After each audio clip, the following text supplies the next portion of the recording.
So, back when we were like 15, 16 years old, this was like, we thought this was like the greatest song that anyone has ever written in this era of their lives. Like, we were like, this is the holy grail. This is it. Like, we're so prog. We're so cool. Like, it was just like, how could we write something better than this? And then so now years later, it was one of the only songs I still remembered how to play on the bass. It was like muscle memory. I just started playing it again. I was like, wow, I know this? And I didn't want anything to change about it. I was like, no, how could you touch that song? It's done. You can't change it. And, Chris and Joe were like, no, it needs to grow just like those other songs. And it was just like... It was, a slow roll to it, but it still, I feel like, has, like, its basic roots. Like, it's still the same song, but it's just, matured, It's like a fine wine. Alright. Okay. Glacier was kind of originally more aggressive in nature, and it was the introduction. It was like our opener. And so I thought it very fitting, and I think we all kind of were on the same page about this, like, we should close with this. And I think the nature of a song closing, kind of reaching a sort of subtle calmness, that's kind of like the vibe. Like, that's where I wanted, I kind of wanted it to be like a piano introduction to a big, epic finale. And I remember when the band broke up, way back when, I made a piano ballady version of this, and I remember my dad was like, "This is a cool song," or whatever. It doesn't sound like that. Sorry, Dad.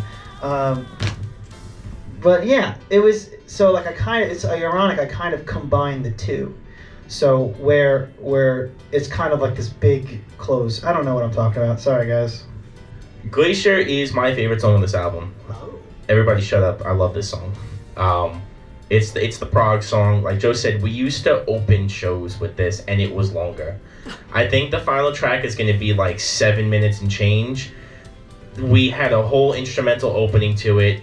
It was like 10 plus minutes, and we used to get made fun of by every other band in the scene back when we were playing with this song, because we opened with this song, and then the second song we played was the only song we released, I believe, which was like another 7-minute song. So we were just the long song band all the time, but they were jealous. You can never be this good, but